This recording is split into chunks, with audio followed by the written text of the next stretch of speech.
Siargao, a dream destination, the perfect surfing spot, known for its beautiful beaches and amazing sceneries. This is how a lot of people view the island. But Siargao is more than just a tourist destination.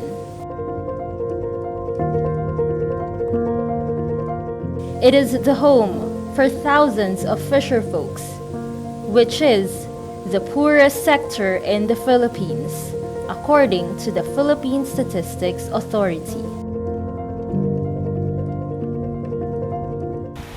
Ako po si 𝙤𝙤𝙬𝙖𝙧𝙙, nakatira po dito sa Santa Cruz, General Luna, Siargao del Norte. 33 taon na po. At pangisda po ang panghanap buhay ko. Nahirapan po kasi minsan kasi walang huli. May huli man, maliit lang. Pangisda lang po ang kinabubuhay ko rito.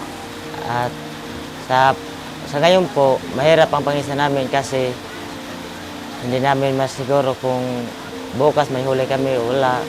Dahil medyo mahirap po ang pangisda ngayon. Maraming mahuhuli kasi maliit lang ang tao. Ngayon, ikumpara noon at saka ngayon, maraming tao na dito sa Siargao. Kaya kunti na lang ang mahuhuli ng kasi araw-araw maraming nagbibili ng isda, saka nangangailangan ng isda. Ayun. Ang asawa ko ay isang mangingisda. Ma'am, kasi ang kita noon is isa lang ma'am yung nangingisda lang talaga. So ako wala. O siya lang ang parang sure talaga ma'am kasi sa pagkain lang, 7 kami kakain ma'am Tapos minsan makahuli lang ng ganun 300 lang yung mabinta. Hindi talaga, sa isang 300 pesos lang yung mabinta, tapos parang kulang talaga ma'am. Fisher folks remain especially vulnerable due to climate change. The occurrence of extreme weather events affects not only their families, but also their livelihoods.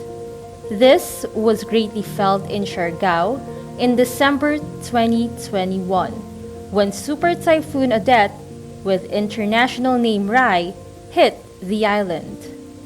Pagkalakas po ng hangin doon, tapos yung mga bahay po namin, nangasira lahat, pati pagkabuhayan po, mga 2 linggo po. Hindi po kami nakapangisda noon. Mahirap po kasi yung iba, nasira yung mga bangka at saka yung mga gamit namin sa dagat. Sobrang mahirap talaga yun nung dumating yung Odette. Kasi yung bahay namin, lahat was out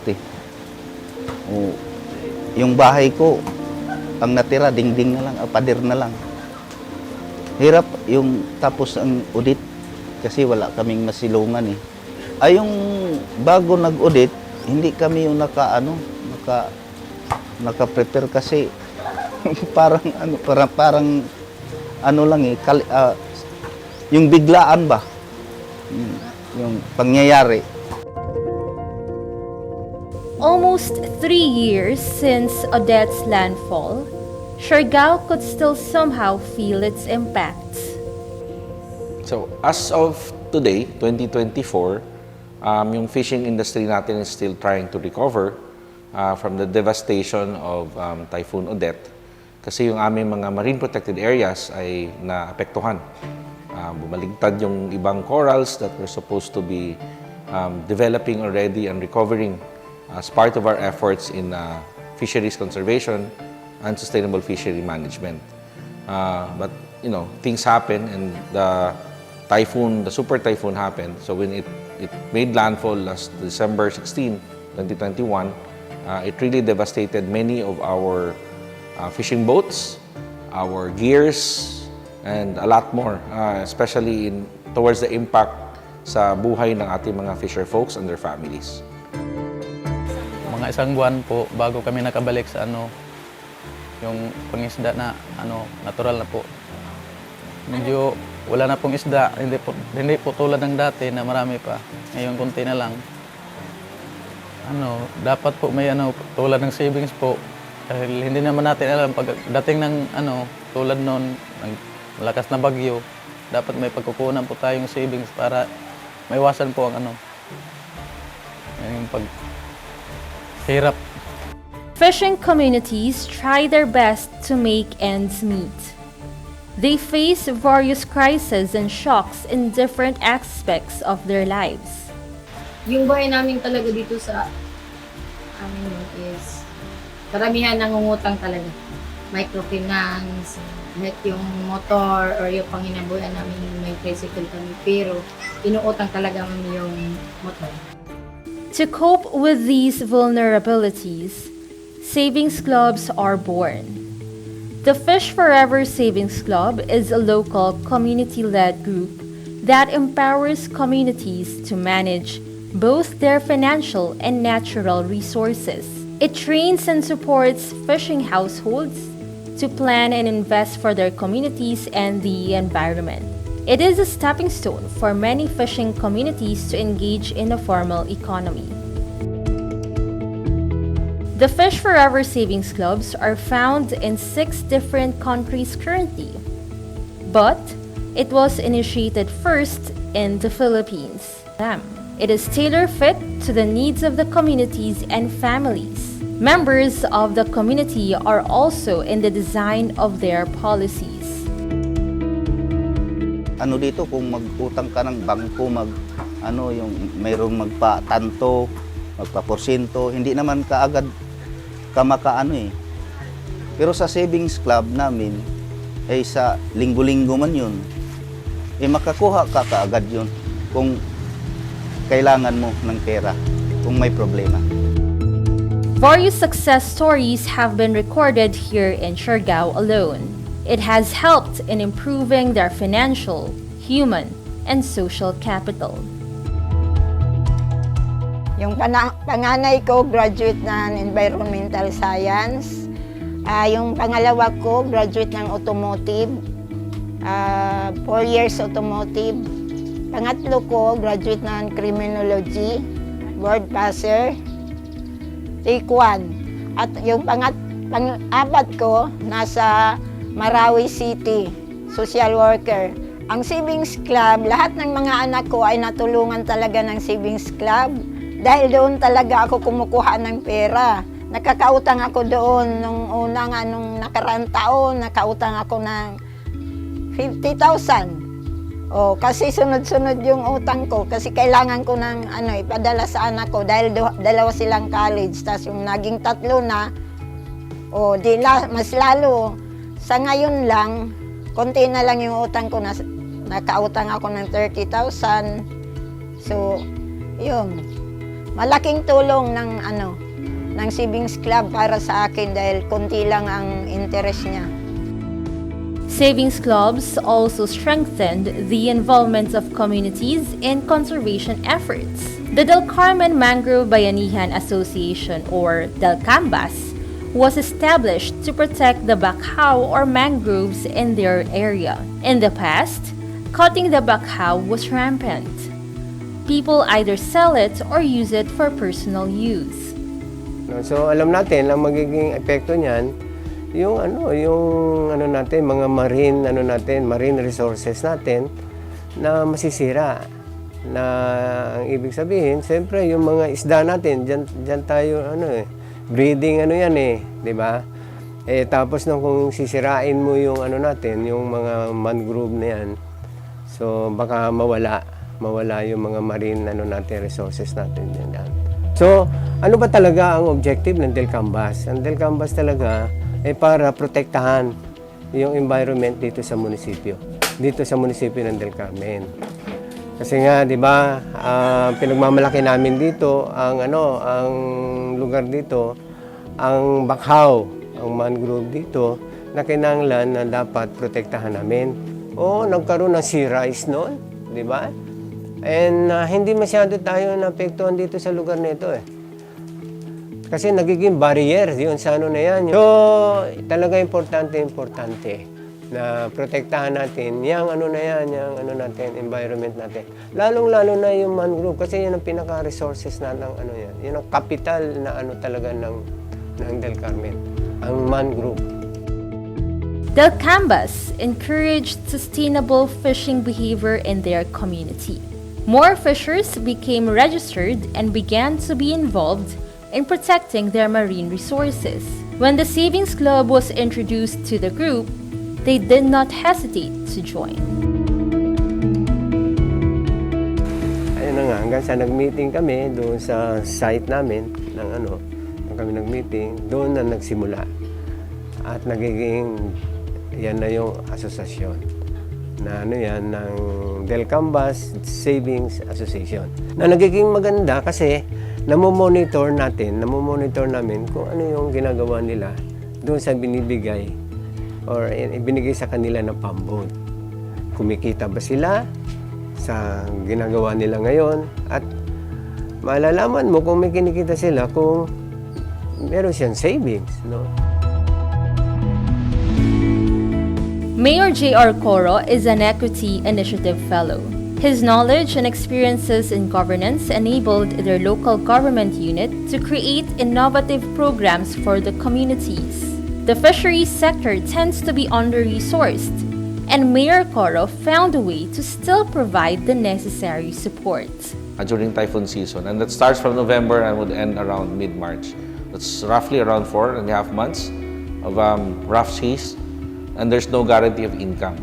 And during that period, prior to 2010, and most of our programs have started, we had stories that some of our fishermen were selling their organs to mitigate the needs of the family when they were nabaon sa utang because you have to support your family.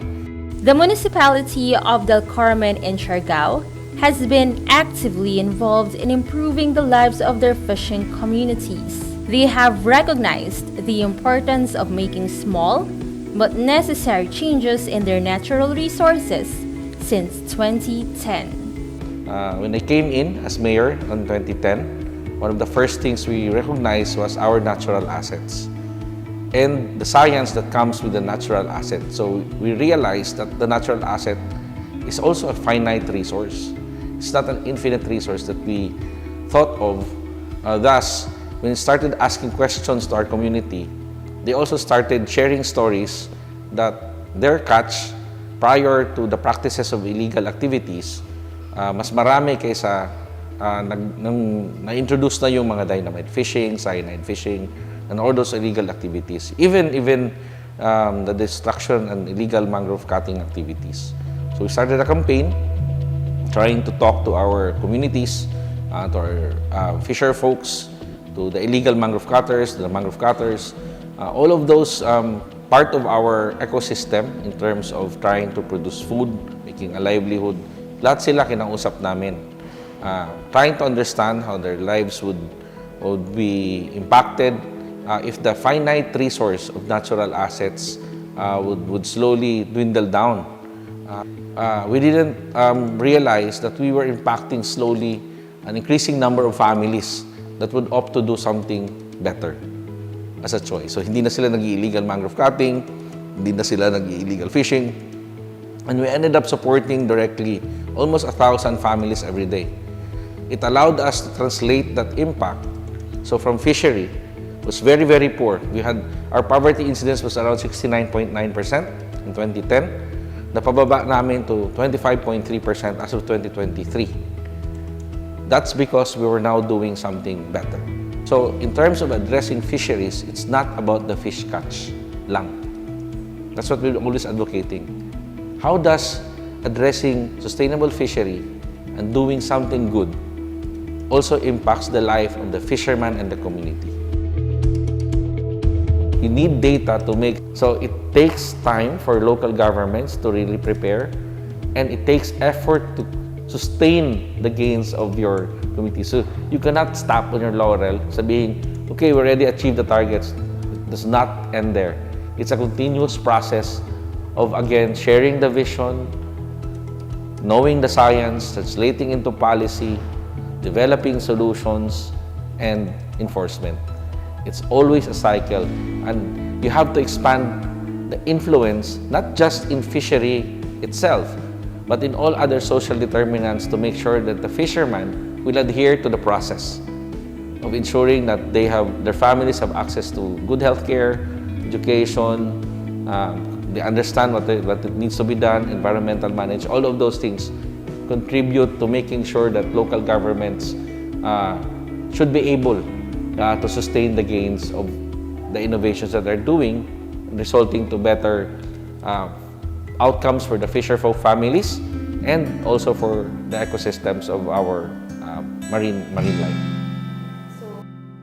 The vulnerabilities fisherfolk face is not entirely different from what others may experience. As a result, other sectors of the society are getting involved in savings clubs. The more people are involved, the more efficient the changes can become as a whole. The Fish Forever Community Educators, or Fish Force, is one of the drivers of change in the communities. Ang Fish Force po, isa po siyang organisasyon na tumutulong po sa mga fisher folks po natin. Yung Fish Force po, isa po sila po yung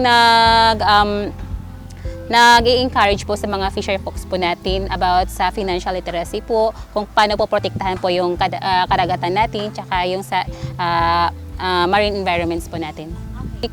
Gusto kong maging fish force kasi gusto ko pong maturuan sila kung paano po paano po mag-save para sa kinabukasan nila, kinabukasan ng kanilang mga anak. At saka at the same time din po is para makatulong po sa pagprotektahan po ng marine environment po natin.